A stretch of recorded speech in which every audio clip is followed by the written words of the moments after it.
আজকের গল্প শীতের রাতে চায়ের দোকানে। শীতের কুয়াশা রাত তখন পুরো গ্রামটাকে ঢেকে ফেলেছে। রাত প্রায় 10:30। রাস্তার দুপাশে বাঁশঝাড়, মাঝখানে সরু রাস্তা, কাঁচা পথ। মনে হচ্ছিল কেউ যেন লুকিয়ে তাকিয়ে আছে। আমি আর আমার বন্ধু সুমন সাইকেল নিয়ে ফিরছিলাম পাশের গ্রাম থেকে। হঠাৎ সুমন বলল, এই ঠান্ডায় একটু চা খেলে কেমন হয়? আমি চারিদিকে তাকিয়ে বললাম, এই সময় কোথায় পাবি? ঠিক তখনই দূরে 1 মিনিটে আলো চোখে পড়ল। কুয়াশার মধ্যে ছোট্ট একটা দোকান, সামনে দুটো বেঞ্চ। মনে হলো গ্রামের পুরনো চায়ের দোকান। আমরা সাইকেল রেখে দোকানের সামনে গেলাম। ভেতরে এক মাঝবয়সী লোক চুলোর পাশে বসে চা বানাচ্ছে। দোকানে আরো 4জন লোক বসেছিল, 2জন বেঞ্চে আর 2জন দোকানের ভেতর। আমি বললাম, কাকা, দুটো চা হবে? লোকটা ধীরে ধীরে মাথা তুলে তাকালো। তার চোখ দুটো অদ্ভুত, কেমন যেন ফ্যাকাশে।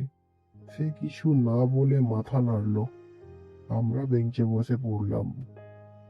পাশে বসা লোক দুটো আমাদের দিকে তাকিয়েছিল, কিন্তু কেউ কোনো কথা বলছিল না। অদ্ভুত নীরবতা। সুমন ফিসফিস করে বলল, এরা এত চুপ কেন রে? আমি বললাম, হয়তো গ্রামের লোক চিনে না তো আমাদের, তাই।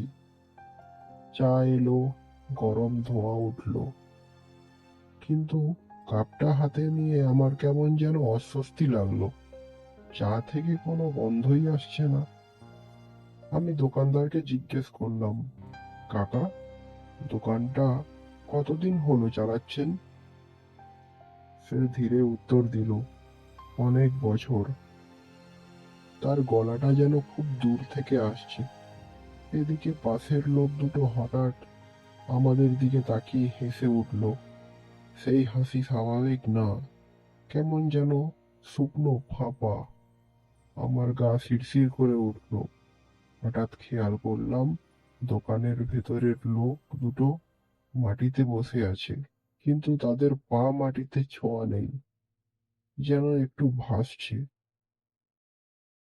আমি সুমনের হাত চেপে ধরলাম। দেখেছিস?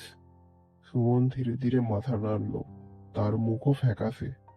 ঠিক তখনই দোকানদার বলল, চা খেয়ে চলে যাও, বেশি রাত ভালো না। আমার বুকের ভেতর কাঁপুনি শুরু হয়ে গেছে। আমরা তাড়াতাড়ি চা রেখে উঠে দাঁড়ালাম। দোকান থেকে বেরিয়ে সাইকেলে উঠতে যাব, তখন পেছন থেকে সেই হাসির শব্দ আবার ভেসে উঠল, আরো জোরে, আরো ভয়ঙ্কর। আমরা আর পেছনে তাকাইনি। প্রাণপণে সাইকেল চালিয়ে বাড়ির দিকে ছুটলাম। প্রায় আধ ঘন্টা ধরে যখন গ্রামের মোড়ে পৌঁছলাম, দেখি একটা আসল চায়ের দোকান খোলা। আমরা থামলাম। দোকানদারকে সব বললাম ঘটনাটা।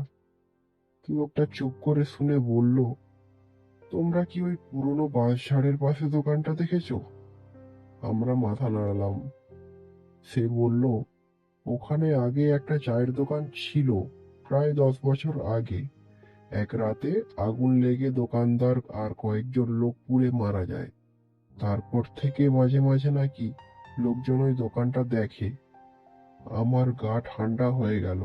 সুমন আমার দিকে তাকিয়ে বলল, তাহলে আমরা?